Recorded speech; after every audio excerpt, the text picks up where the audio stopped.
The barista's smile died the moment she saw his clothes.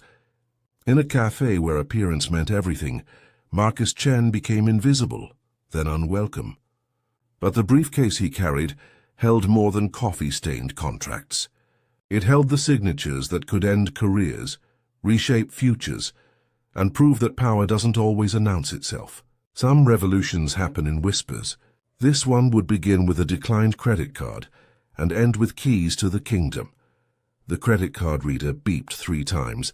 Each beep stretched longer than the last, a digital announcement of failure that seemed to echo through the cafe's exposed brick interior. Marcus Chen watched the barista's expression shift. It happened in stages, polite expectation dissolving into irritation, then hardening into something closer to contempt. Her name tag read Sienna in carefully printed letters, and her smile had completely vanished. "Declined," she said.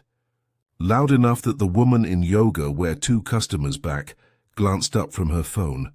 Marcus nodded calmly. "Let me try another card. We have a policy," Sienna interrupted, her voice gaining volume as if addressing someone hard of hearing. "If your card doesn't work, maybe try somewhere more affordable?" The cafe hummed with the sound of laptop keys and steaming milk.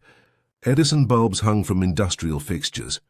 Reclaimed wood tables held MacBooks and designer handbags. Every surface whispered the same message. This space was curated for a particular type of person. Marcus stood there in his faded jacket and worn jeans, briefcase resting against his ankle. The case was older than most of the customers, leather cracked from decades of use, corners reinforced with metal that had tarnished to a dull bronze.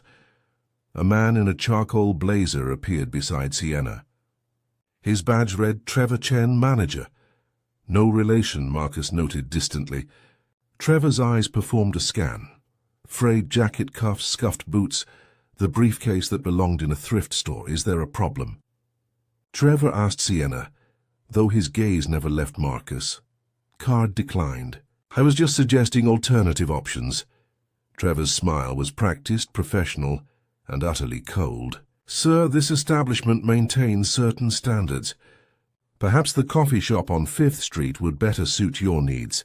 Marcus reached for his phone. "If I could just use your Wi-Fi for a moment to contact my bank." "No purchase, no services," Trevor's voice carried across the cafe. "We're not a public facility," the yoga-wear woman whispered to her friend. A man in designer glasses watched over the rim of his cappuccino. Marcus felt their stares like pressure against his skin, not painful but unmistakable. He picked up his briefcase. The leather handle fit his palm like a handshake from the past. "Understood," Marcus said quietly. He walked to the door without another word. Behind him, Trevor returned to the counter, already laughing about something with Sienna. Outside, Marcus's phone buzzed with an incoming message. He glanced at the screen, then back through the cafe's floor-to-ceiling windows. His reflection stared back, a ghost in worn denim against polished glass. His lips curved into something that wasn't quite a smile. 3 hours earlier, Marcus Chen had commanded a different room entirely. The boardroom on the 43rd floor of the Meridian Tower belonged to Chen Capital Holdings, all glass and steel angles, with a view that turned the city into a geometric dream. Marcus sat at the head of the table in a charcoal Tom Ford suit, discussing the acquisition of a mid-sized hospitality portfolio. 7 executives listened as he dissected revenue streams, operational inefficiencies, and growth projections with surgical precision. The numbers work, he'd concluded, but numbers are never the whole story.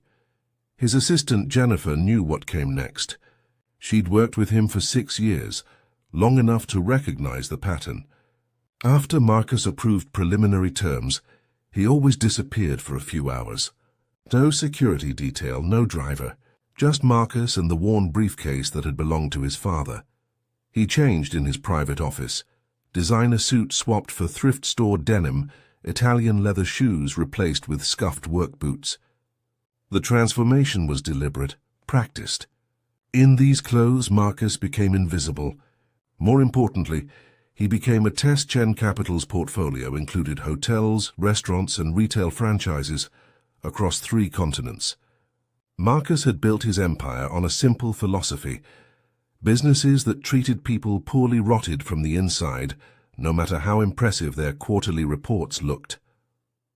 Before finalizing any acquisition, he walked through the doors as nobody, just another customer who didn't fit the expected demographic. He saw how staff spoke to the elderly, how they treated families with crying children, how their smiles changed based on a customer's appearance or accent. Today's target was Brew and Bite Café, a trendy franchise with 340 locations and an Instagram feed that screamed inclusive community space. Marcus's team had analyzed their financials for weeks. Everything looked pristine: profit margins, customer retention, brand recognition. The franchise owners wanted to sell to a larger parent company, and Chen Capital was positioned to become majority stakeholder in that parent company. But Marcus never signed deals based solely on spreadsheets. The briefcase held his father's story, carried through 2 decades of night shifts and day jobs, through rejections and small victories.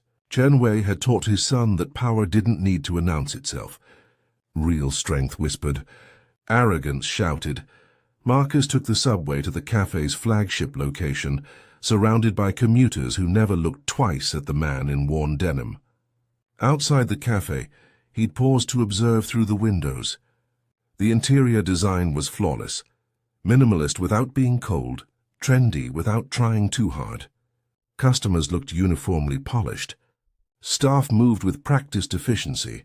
From the outside, it looked perfect. Marcus pushed open the door. The cafe smelled like espresso and ambition. Marcus joined the line behind a woman ordering an oat milk latte with specific temperature, instructions, and a man requesting a pour-over with beans from a particular Guatemalan region. When Marcus reached the counter, Sienna's greeting was automatic. "Welcome to Brew and Bite. What can I get started for you?" "Black coffee, medium." Something flickered across her face. Disappointment, maybe, that he wasn't ordering anything more elaborate. "For here or to go?" "For here." She rang it up. Marcus inserted his personal credit card. Not the corporate black card in his wallet, but the everyday account he used for these assessments. The reader beeped once, twice, 3 times, declined. Marcus kept his expression neutral. His bank had probably flagged the card after this morning's international wire transfers. "Simple fix," he'd call them from the cafe's seating area.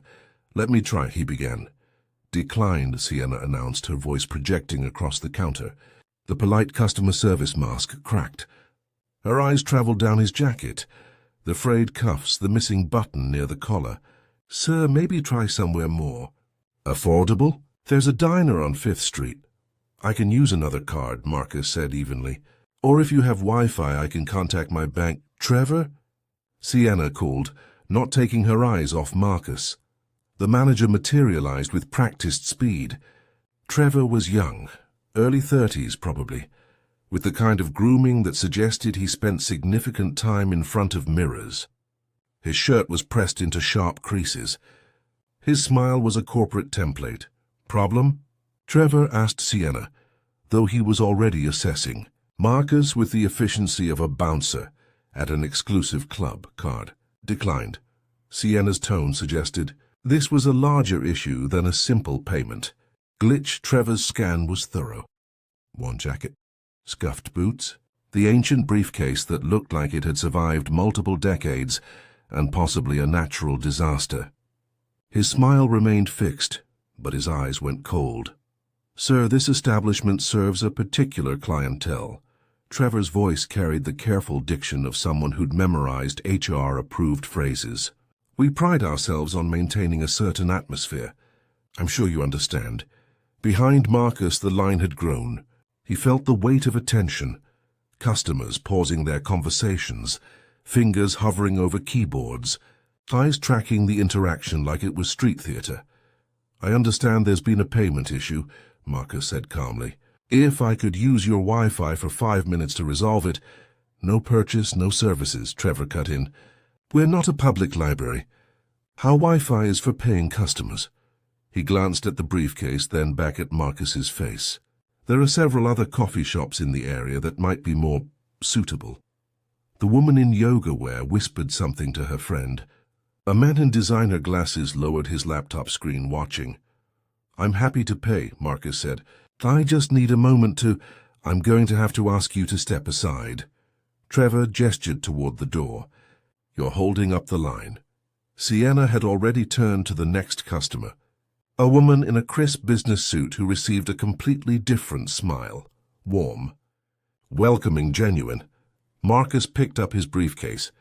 The leather handle felt warm from where it had rested against the counter. Trevor escorted him toward the door with the practiced movements of someone who'd done this before. Nothing personal, he said quietly, though his expression suggested it was entirely personal. We have standards to maintain. Our customers expect a certain environment. Marcus stepped onto the sidewalk. Through the window, he watched Trevor return to the counter, already laughing with Sienna about something. The man in designer glasses had returned to his laptop. The yoga wear woman was taking a selfie with her matcha latte. The door swung shut, sealing the cafe's curated atmosphere from the street's reality. Marcus crossed the street and sat on a concrete bench facing the cafe. The October sun slanted through the city's architecture, turning windows into mirrors. In the cafe's glass wall he could see his reflection, a ghost in denim clutching an old briefcase. He should have felt anger. That would have been the logical emotion. Rage at the dismissal, the public humiliation, the casual cruelty wrapped in corporate politeness. Instead, he felt recognition. This was the same expression that had met his father at restaurant doors. The same calculation that had deemed Chen unworthy, based on calloused hands and accented English. His father had worked 3 jobs after immigrating. Days at a garment factory, evenings cleaning office buildings, weekends doing whatever paid. He'd carried that briefcase to each one, stuffed with documents and dreams written in both Mandarin and broken English. Marcus remembered being 12 years old, watching his father get refused service at a restaurant. Not because Chen couldn't pay. He had cash in his wallet, money earned through 60-hour weeks, but because the owner had looked at his factory-worn clothes and decided he didn't belong. His father hadn't argued, hadn't raised his voice. He'd simply nodded, taken Marcus's hand and walked out. 3 years later, Chen bought the building that housed that restaurant, not out of spite, out of principle. The owner had to negotiate his lease renewal with the man he'd once dismissed. Power whispers, his father had told Marcus. Arrogance shouts. Marcus set the briefcase on his lap. The metal clasps clicked open with the sound of decades. Inside, beneath his tablet and phone, were the acquisition contracts for Brew & Bite's parent company. 40 pages of legal language that would make him the majority stakeholder in 340 locations across 11 states. His phone buzzed. Jennifer's name appeared on the screen. Bank issue resolved, her text read. Cards are active. Ready to sign the contracts? Through the cafe window, Marcus watched Trevor behind the counter, gesturing animatedly while talking to Sienna. They were both laughing, probably about him, about the man in the worn jacket who'd thought he belonged in their curated space. Marcus typed his response slowly. Not yet. I need 20 minutes. He stared at the cafe, at its Instagram-perfect interior, and its carefully selected clientele. The numbers had looked flawless. The brand messaging promised inclusivity and community, but metrics couldn't measure the distance between marketing language and lived reality. Some investments, Marcus thought, weren't worth making.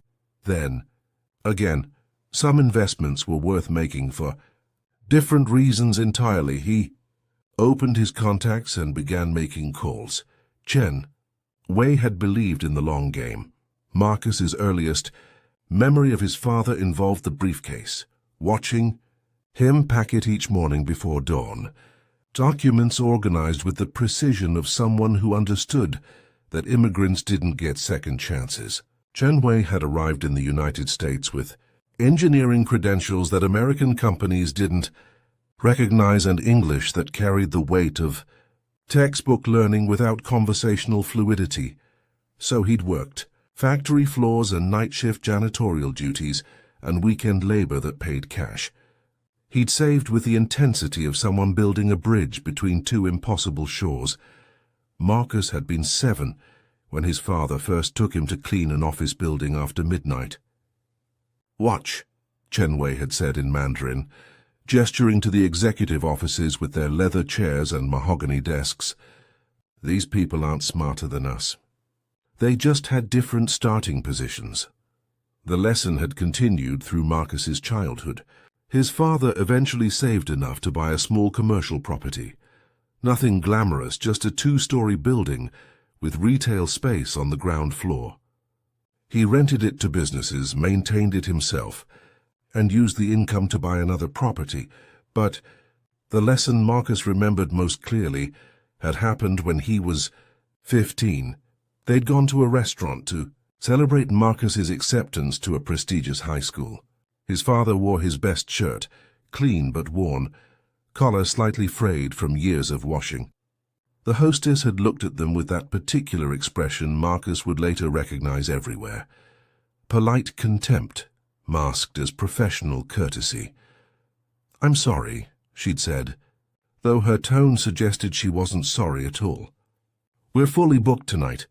The restaurant was half empty. Marcus had counted the vacant tables.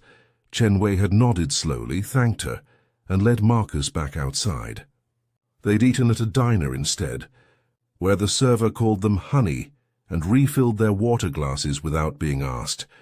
Marcus had been furious, 15 and full of righteous anger about injustice and discrimination.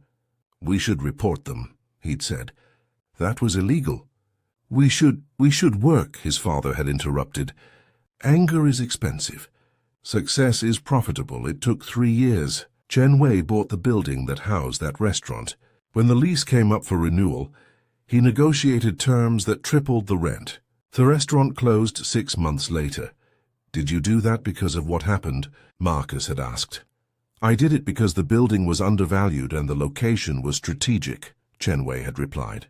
Then he'd smiled slightly. That the previous tenant was a poor judge of character was simply a bonus. His father had died 8 years ago. Heart attack at 62, still working despite Marcus's pleas to retire. The briefcase had been among his possessions, carried through 2 decades of labor. Marcus had it restored, the leather cleaned and conditioned, the metal clasps repaired, but he'd refused to replace it. It reminded him why he'd built Chen Capital the way he had. Every acquisition followed the same pattern. Analyze the numbers, yes, but also walk through the doors as someone invisible. Watch how staff treated people who didn't look wealthy. Observe whether company values matched company behavior. Marcus had walked away from profitable deals because the businesses treated employees like machinery or customers like inconveniences. His board had occasionally questioned the approach. Some excellent financial opportunities abandoned because of subjective concerns about workplace culture. But Marcus's track record spoke for itself. The companies he acquired became more profitable after implementing his changes. Better employee treatment, ethical operations, genuine community investment. Happy workers produced better service. Ethical practices built loyal customers. Brew and Bite Café had looked perfect on paper. Their marketing emphasized inclusivity and community. Their financial statements showed consistent growth, but metrics didn't measure the temperature of a manager's voice when he told someone they didn't belong. Marcus's phone buzzed with another message from Jennifer. "Legal team standing by. Do we move forward with the acquisition?" He looked at the cafe one more time. Trevor was visible through the window, checking his phone behind the counter. Sienna was making a drink with practiced efficiency. Marcus texted his attorney directly. "I need the full file on Brew and Bite's flagship location. Employee complaints, customer reviews, management history. Everything you can pull in 15 minutes. Then he made another call. Information arrived in layers. Marcus's research team was efficient. 6 analysts who could excavate a company's operational reality from data fragments. Within 10 minutes, his tablet displayed a comprehensive picture of Brew and Bite's flagship location. Trevor had been hired 5 months ago, replacing a manager named Patricia Chen, no relation, who'd been terminated for failing to meet brand standards. Marcus scrolled through Patricia's file. She'd worked for the company for 7 years, consistently received positive reviews, and had been fired 3 weeks after pushing back against corporate's new atmospheric consistency guidelines. Those guidelines, Marcus discovered, were corporate language for demographic filtering. Customer complaints had tripled since Trevor's arrival. Marcus read through them with the focus of someone decoding a language he knew too well. An elderly woman denied access to the bathroom without a purchase. A teenager asked to leave because his skateboard didn't align with the cafe's aesthetic. A man in a wheelchair told the accessible seating was reserved for paying customers, that though he'd been attempting to order when the staff stopped him. Corporate headquarters had received all these complaints. Their response was documented in internal emails Marcus's team had accessed through public records requests. Location 001 showing strong revenue growth under new management. Customer feedback regarding atmosphere concerns, noted but not actionable given financial performance. Translation: Trevor's discrimination was profitable, so leadership looked away. Sienna's file was equally revealing. 2 written warnings in 3 months, both for being too friendly with customers who don't align with brand demographics. 1 warning specifically cited her giving free water to a homeless man during a heat wave. Another mentioned her spending excessive time helping an elderly customer navigate the mobile ordering app. Marcus leaned back on the bench, his father's briefcase resting beside him. Through the cafe window, he watched Trevor laugh at something on his phone while Sienna prepared drinks with mechanical efficiency. Then Marcus found the clause. He'd reviewed the preliminary acquisition contracts weeks ago, but his legal team had embedded language he'd insisted on in every deal. Any representative of acquiring ownership may conduct anonymous quality assessments at any franchise location without prior notice. Findings may constitute grounds for immediate operational review or partnership termination. He'd added that clause specifically for moments like this, when numbers looked perfect, but reality told a different story. Marcus opened his email and drafted a message to his attorney. Execute the Brew and Bite parent company acquisition immediately. Expedite all paperwork. I want ownership transferred within the hour. Then he drafted a second message to Jennifer. After acquisition completes, I need the executive team on a call. Tell them it's urgent. Don't explain why yet. His phone rang almost immediately. Jennifer's voice carried concern. Marcus, if we're rushing the acquisition, what did you find? The same thing we always find, Marcus replied, watching Trevor through the cafe window. The difference between what companies say and what they do. Do you want to walk away? We can kill the deal. No, Marcus interrupted. This one we're keeping. But there are going to be changes. He ended the call and stared at the contracts on his tablet screen. 40 pages of legal language that would give him control over 340 locations, 7,000 employees, and a brand that promised community while practicing exclusion. His father's voice echoed in his memory. Power whispers. Marcus stood, picked up the briefcase and checked his watch. 18 minutes had passed since they'd asked him to leave. His phone buzzed with a message from his attorney. Acquisition executed. You now hold majority stake in Brew and Bite parent company. Congratulations. Marcus looked at the cafe one more time. Through the window, Trevor was serving a customer in designer clothes, with the kind of smile he'd never shown Marcus. Not congratulations yet, Marcus murmured to himself.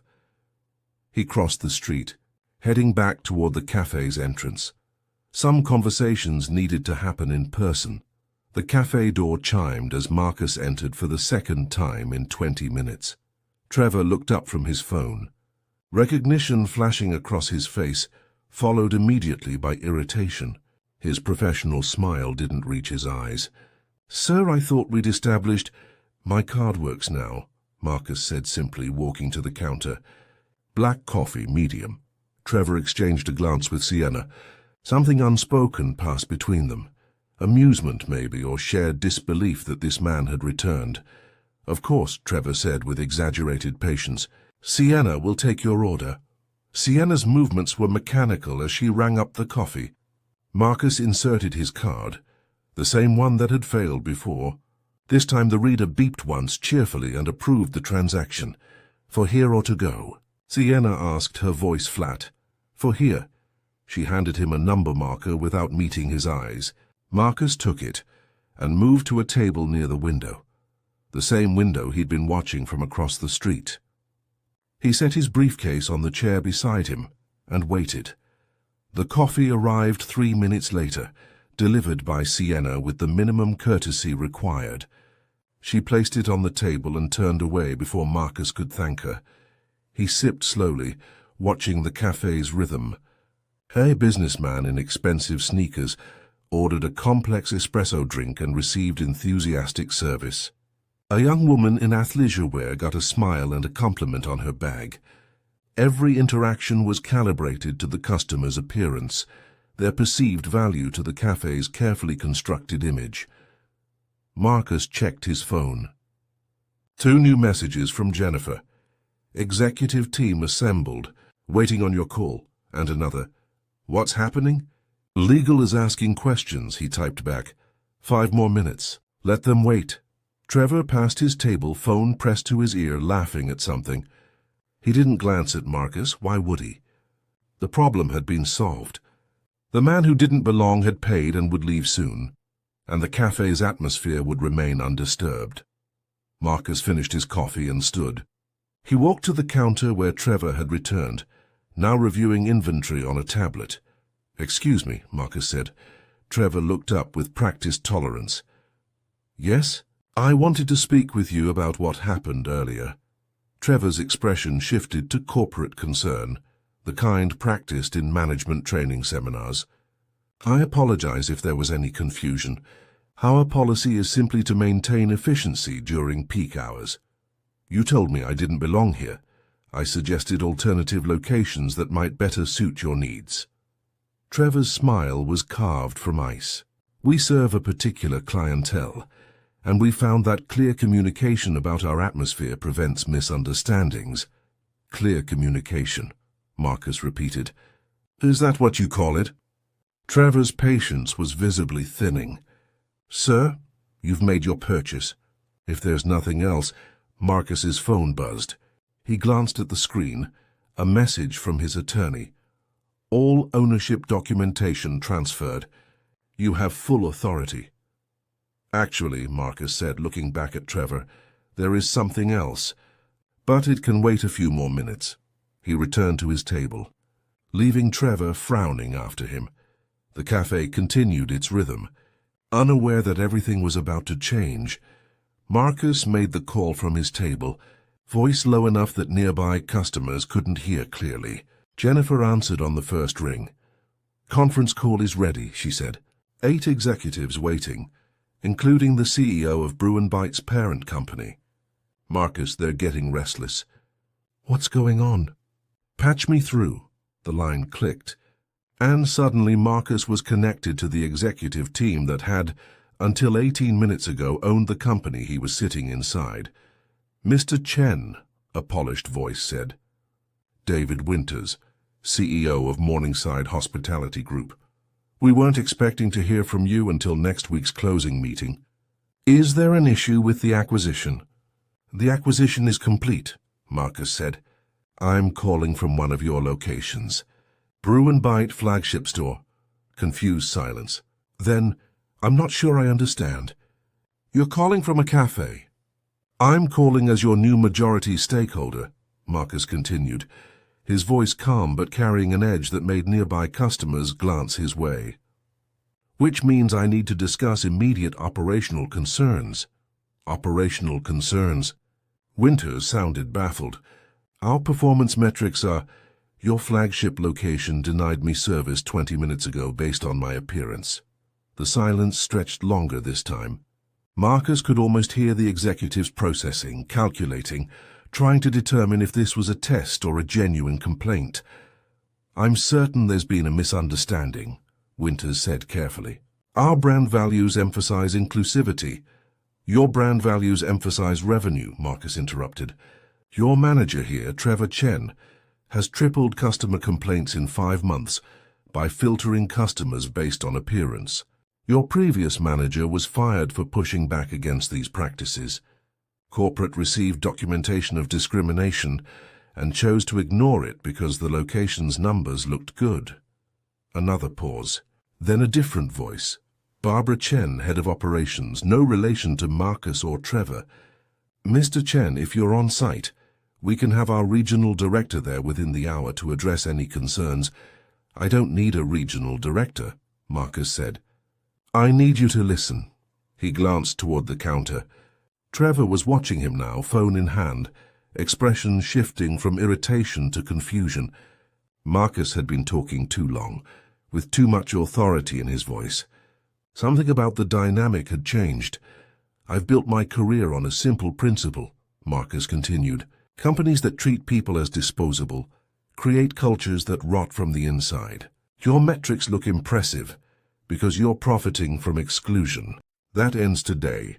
"Mr. Chen," Winters said, his voice taking on a corporate smoothness that suggested he was preparing to manage a difficult investor, "I assure you, we take all concerns seriously. But making hasty decisions based on a single incident—" "It's not a single incident," Marcus cut in. "It's a pattern documented in complaints you chose to ignore. And I'm not making hasty decisions. I'm exercising my authority as majority stakeholder." Trevor had moved closer, close enough to hear fragments of Marcus's side of the conversation. His expression had shifted from confusion to something approaching concern. "Here's what's going to happen," Marcus said, his voice carrying across the cafe now. Several customers had stopped typing. "I'm going to end this call. Then I'm going to have a conversation with your flagship location's manager. After that, I'll expect the executive team to be available for detailed operational review."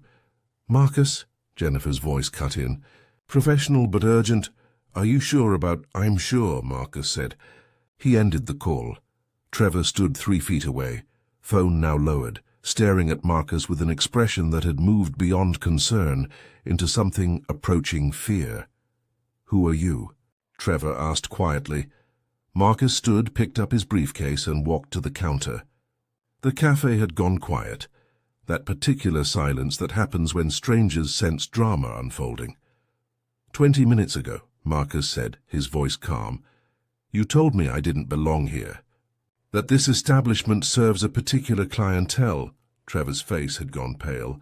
"Sir, if I misunderstood—" "You didn't misunderstand.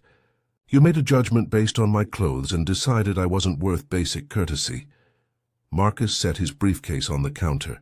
The old leather looked even more worn against the cafe's polished surface.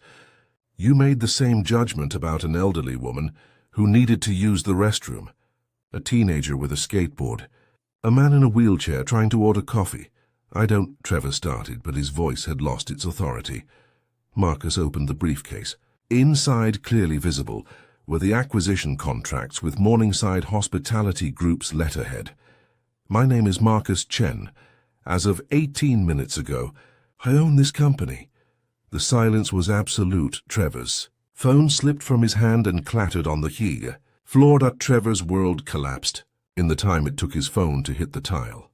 Marcus watched the manager's face cycle through. Emotions, disbelief, horror, desperate hope that this was some kind of elaborate prank. Behind the counter, Sienna had frozen mid-pour, espresso overflowing the cup she'd forgotten she was holding. The customers watched like they were witnessing a street performance, uncertain whether to applaud or intervene. That's not possible, Trevor whispered. His polished corporate confidence had evaporated. The acquisition wasn't supposed to close until... Plans changed, Marcus said simply. He closed the briefcase. I believe we need to have a conversation. Your office? Trevor didn't move. Couldn't move. He stood there as his career dissolved around him, visible in real time through the cafe's floor-to-ceiling windows for anyone passing to see. Mr. Chen, Trevor finally managed, his voice cracking slightly. If I'd known who you were... That's exactly the problem, Marcus interrupted. You would have treated me differently if you'd known. The question is, why should anyone have to prove their worth before receiving basic respect? No answer. Trevor's silence was complete, absolute. Sienna set down the overflowing cup with shaking hands. Coffee pooled across the counter, dripping onto the floor with steady rhythm. She looked at Marcus, then at Trevor, her expression suggesting she was calculating whether she still had a job, or if she was about to be collateral damage in whatever was happening. The businessman in expensive sneakers stood up, leaving cash on his table and walking quickly toward the exit. He wanted no part of whatever corporate drama was unfolding. Others followed, a quiet exodus of customers who'd come for lattes and found themselves witnessing something uncomfortable, personal, undeniably real. Within 3 minutes, the cafe had emptied except for Marcus, Trevor, Sienna, and one elderly man in the corner who appeared to be deaf or deliberately ignoring the scene. Calmly reading his newspaper, Marcus gestured toward the back office. Shall we? Trevor moved like he was walking toward execution. Sienna stayed at the counter alone, staring at the spilled coffee spreading across the polished surface. The office was small, barely room for a desk, filing cabinets, and 2 chairs. Corporate motivational posters decorated the walls. Excellence is a habit, and every customer is an opportunity. The irony wasn't lost on Marcus. Trevor sat without being asked, his earlier confidence completely absent. He looked younger now, vulnerable, stripped of the authority that came from name tags and manager titles. I have a question, Marcus said, remaining standing. When you looked at me earlier at my clothes, my briefcase, what did you see? Trevor opened his mouth, closed it. Nothing he could say would help. You saw someone who didn't fit your aesthetic, Marcus continued. Someone who might lower property values just by existing in your carefully curated space. You made a calculation. This person is worth less than the comfort of your particular clientele. I was following company guidelines, Trevor said weakly. The atmospheric consistency protocols, written by people in conference rooms who never face the consequences of their policies. Marcus leaned against the desk. You enforced those protocols enthusiastically. The previous manager was fired for refusing. You received complaints and ignored them. Why? Trevor looked at his hands. Sales increased. Corporate was happy. I thought I was doing my job. You were doing the job you were rewarded for, Marcus acknowledged. That's not entirely your fault, but it doesn't excuse the choice you made. Through the office's small window, Marcus could see Sienna still standing at the counter, motionless, waiting to learn her fate. His phone buzzed again, Jennifer probably wondering what was happening. Marcus silenced it. Here's what happens next, he said quietly. Trevor looked up, eyes red-rimmed, waiting for the blow, but Marcus didn't fire him. Not yet. You're going to spend the next hour calling every person who filed a complaint about this location in the past 5 months, Marcus said. Personal apologies. No scripts. No corporate language. Just honesty about what happened and what's changing. Trevor stared. You're not terminating me. I haven't decided, Marcus replied. That depends on what happens in the next 24 hours. You made choices based on what you were rewarded for. Now you'll make choices based on different incentives. He pulled out his phone and forwarded Trevor the list of complaints his research team had compiled. Start with Mrs. Adelaide Washington. Denied bathroom access. Then Jake Morrison, the teenager with the skateboard. Then Daniel Park, the man in the wheelchair. Trevor's phone buzzed with the incoming file. He opened it, scrolling through names and dates. Each one a documented failure. After you've called every person on that list, Marcus continued, you're going to draft a new training protocol for this location. Not based on atmospheric consistency, based on actual hospitality. Real service. The kind that doesn't change depending on someone's appearance.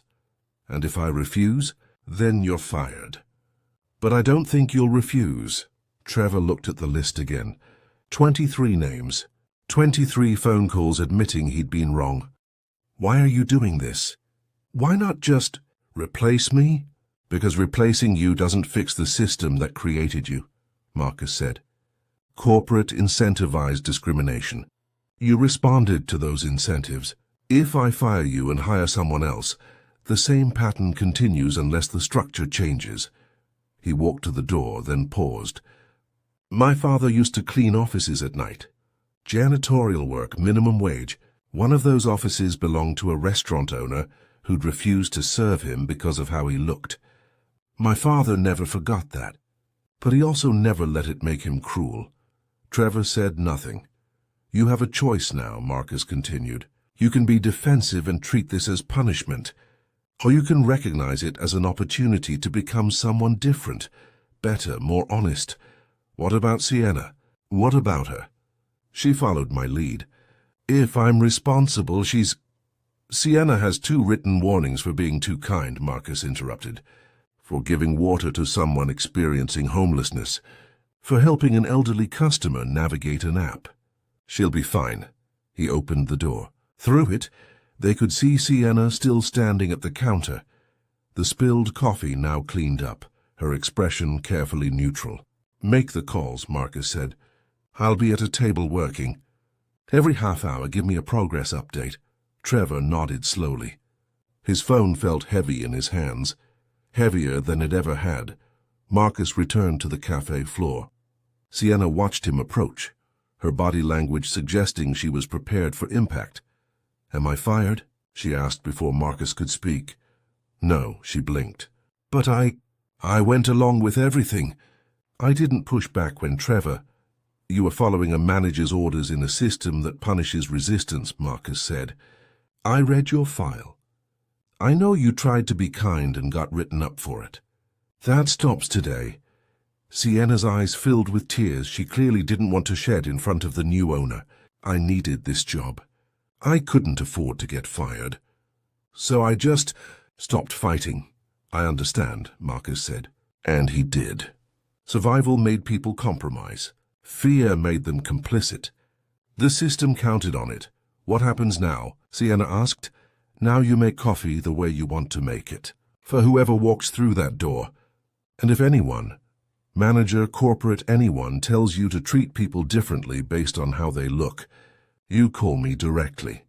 He handed her a business card with his personal number. She took it like it might burn her. Just like that? Just like that.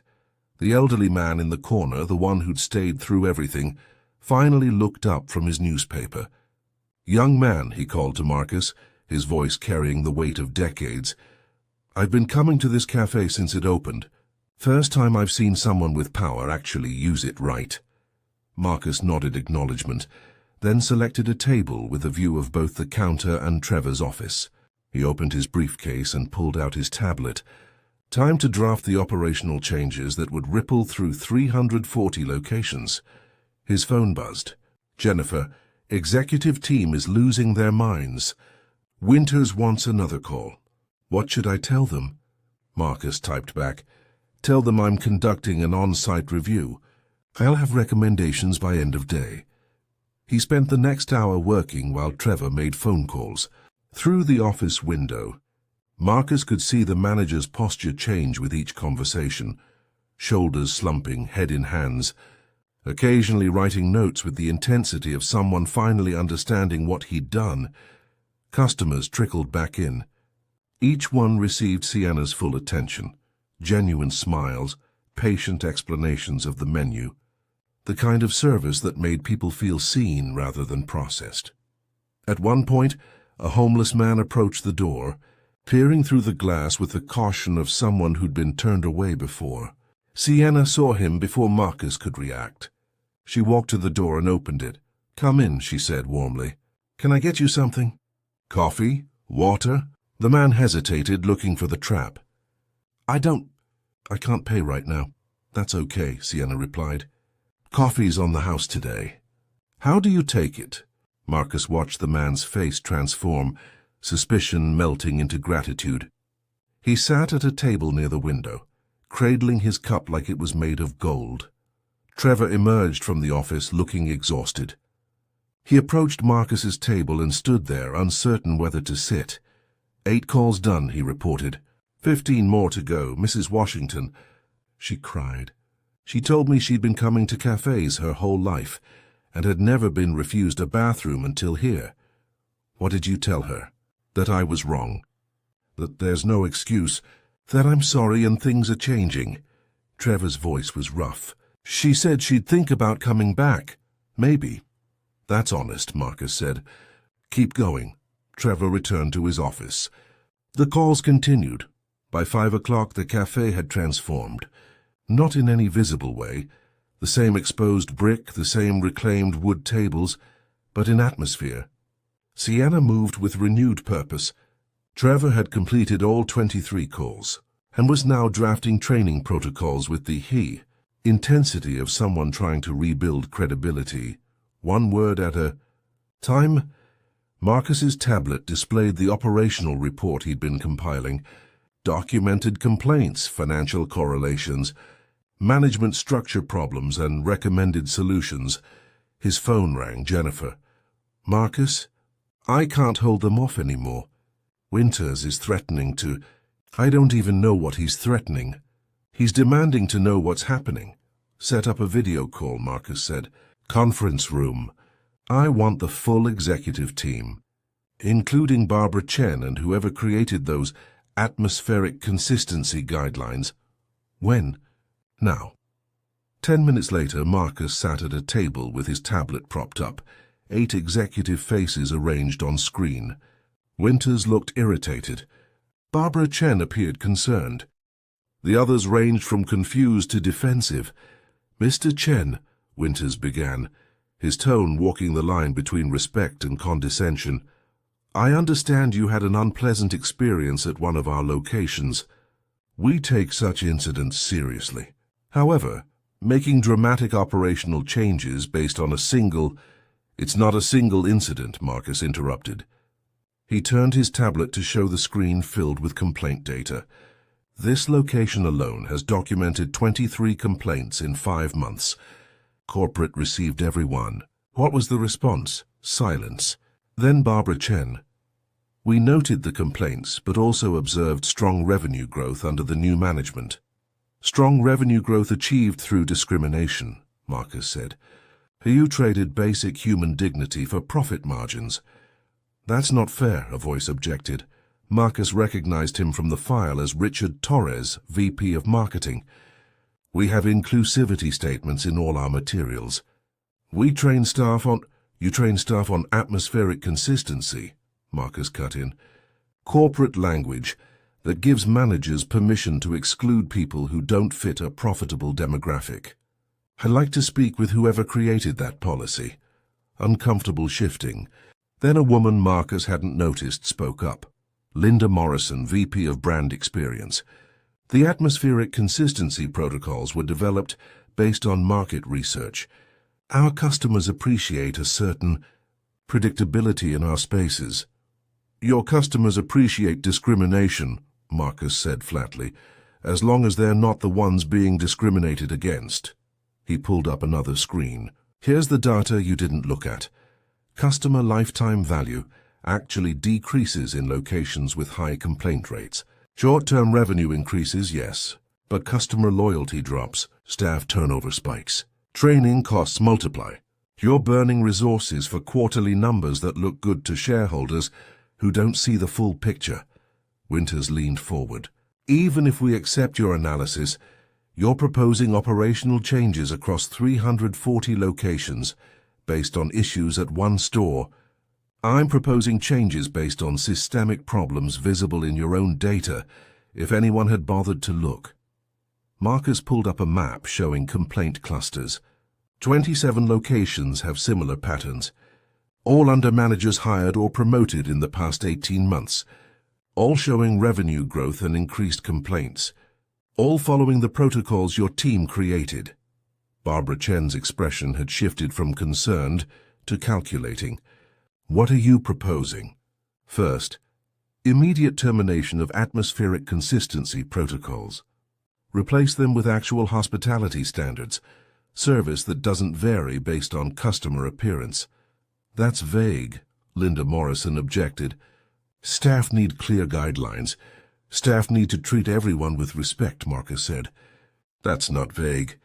That's simple. If you need a protocol to explain basic human dignity, you're already failing.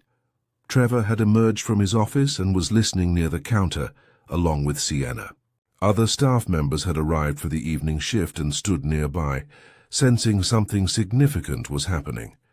Second, Marcus continued, mandatory retraining for all managers.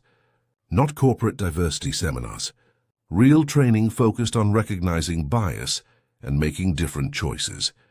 Managers who refuse or can't adapt get reassigned or terminated. Third, employee protection. Any staff member who reports discrimination by customers or management gets protection from retaliation.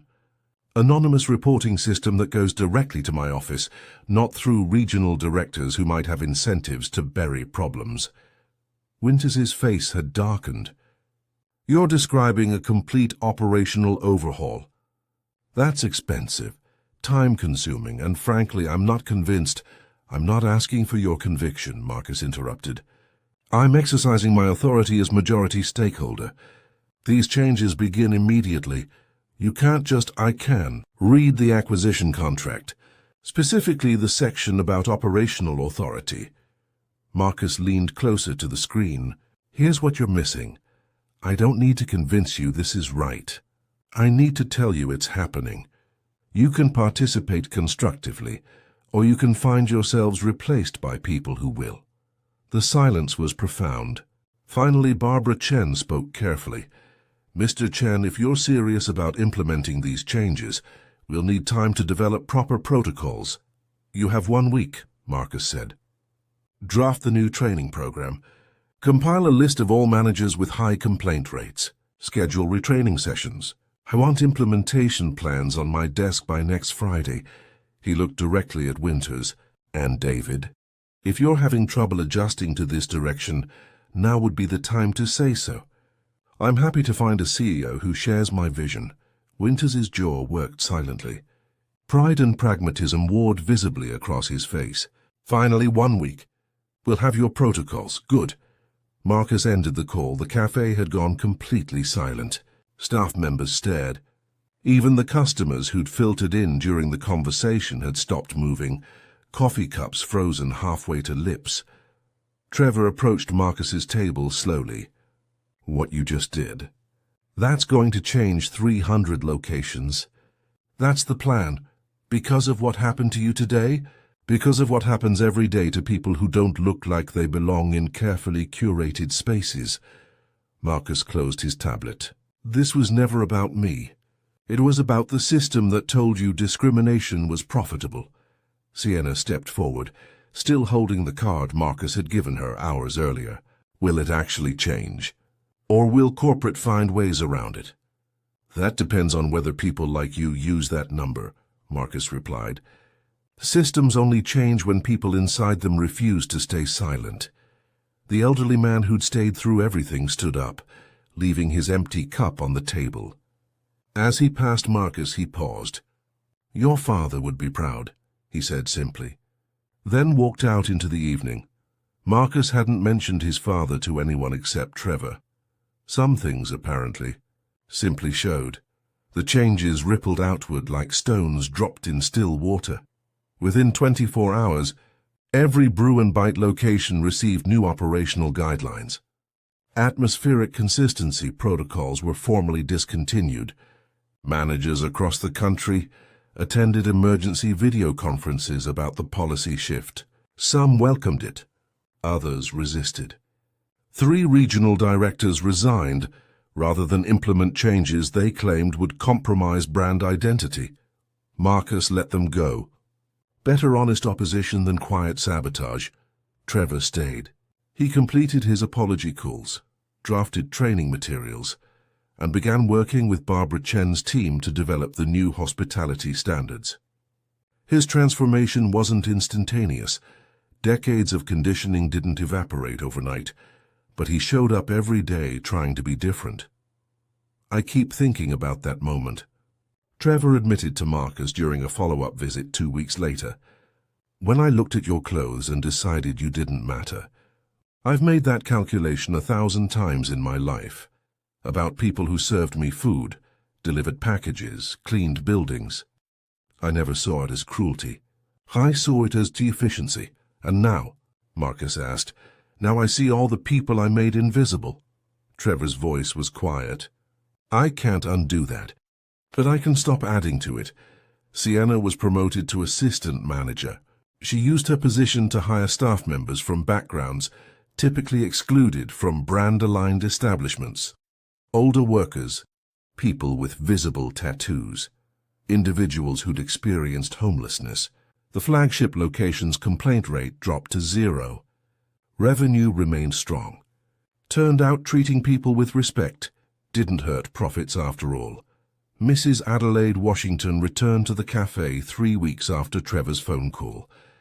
She approached the counter slowly, testing the atmosphere, prepared to leave if something felt wrong. Sienna saw her first and smiled genuinely. "Welcome," Sienna said. "What can I get for you?" Mrs. Washington ordered tea and asked quietly, "May I use the restroom?" "Of course." "Right through that door. Take your time." When she returned, Marcus was sitting at a nearby table working on his tablet. Mrs. Washington paused, recognizing him from somewhere she couldn't quite place. "Excuse me," she said. "Do I know you?" "Maybe," Marcus replied. "I own this cafe now. I heard you had a bad experience here." Her expression shifted, recognition mixing with caution. "The young man called, apologized. I wasn't sure if I believed him. Do you believe him now?" She looked around the cafe, at Sienna serving a teenager in a skateboard with the same warmth she'd shown Mrs. Washington, at Trevor helping an older employee navigate the espresso machine with patient detail, at the diverse mix of customers who all seemed genuinely welcomed. "Getting there," she said, then added, "What changed?" "Someone reminded me that power whispers," Marcus replied. "And that buildings outlast the people who think they own them." Mrs. Washington smiled slightly. "Your father teach you that?"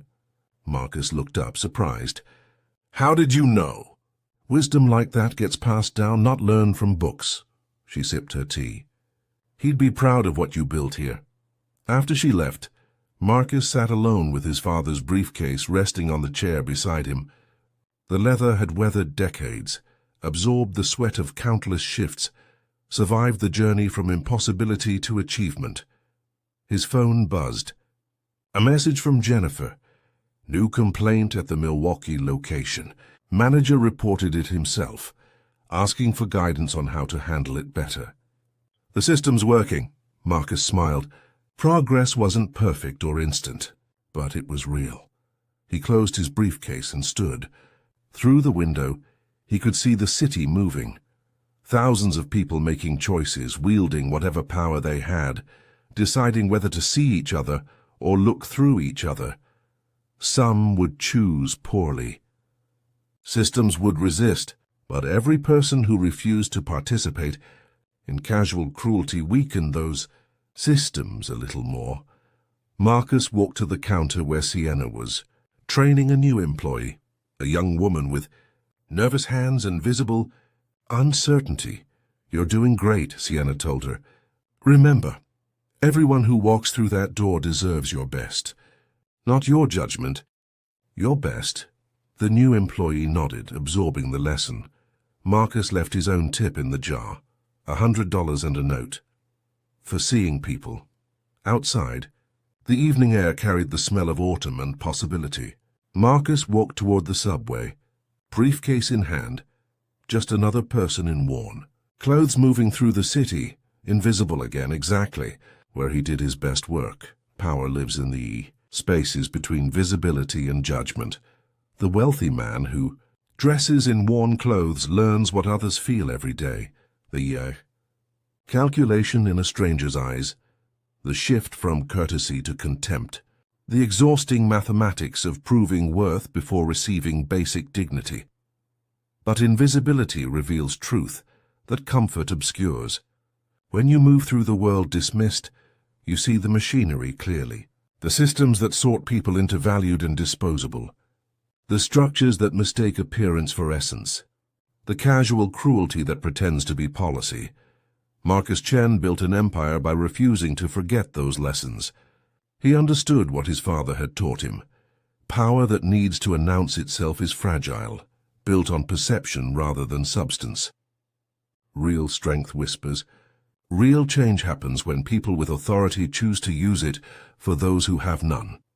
The cafe wasn't transformed by grand speeches or dramatic gestures. It changed because one person asked a simple question: why should anyone have to prove they deserve respect? That question rippled outward, through training sessions and policy changes, through managers who started seeing people they'd trained themselves to overlook, through staff members who found courage to be kind without fear of punishment. Systems don't change because powerful people suddenly become benevolent. They change when enough individuals inside them refuse to participate in cruelty, when the cost of maintaining discrimination becomes higher than the profit it generates, when someone with authority asks better questions.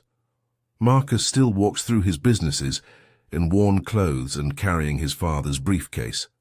He still sits at counters and watches how staff treat people who don't look profitable. Some locations fail his test. Those get restructured or sold. Others reveal cultures where dignity isn't conditional, where the teenager with the skateboard and the executive in designer clothes receive the same thoughtful service. Those are the businesses worth building. The briefcase rests beside Marcus now as he rides the subway home, surrounded by people in various states of exhaustion and hope.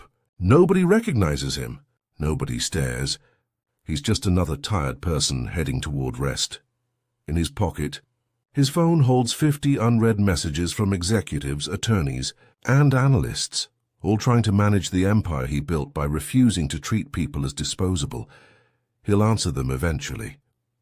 Right now he watches a young mother struggle with a stroller while other passengers look away. Marcus stands, offers assistance, helps her navigate the subway doors. She thanks him with the exhausted gratitude of someone used to being invisible. "It's nothing," Marcus says, but it isn't nothing. Small choices accumulate, moments of seeing rather than overlooking, decisions to help rather than ignore. His father understood that, carried it through decades of work that made him invisible to people who never imagined he'd one day own their buildings. Chen never sought revenge, just proof that humanity outlasts cruelty, that dignity can't be purchased but must be given freely, that the people dismissed today might become the voices that reshape tomorrow. Marcus steps off the subway, carrying those lessons in his father's briefcase, not as burden, but as inheritance. Above ground, the city glows with late autumn light. Somewhere a manager is choosing whether to see or dismiss. A staff member is deciding whether to be kind despite policy. A customer is realizing their privilege depends on someone else's exclusion. Each choice matters. Each moment compounds. And in a cafe where power once announced itself through exclusion, people now serve coffee to everyone who walks through the door, because one man refused to accept that dignity should be conditional. And because systems only stay broken when good people stay silent. They laughed at him once, dismissed him as someone who didn't belong. Now he owns the building, but more importantly, he changed what belonging means.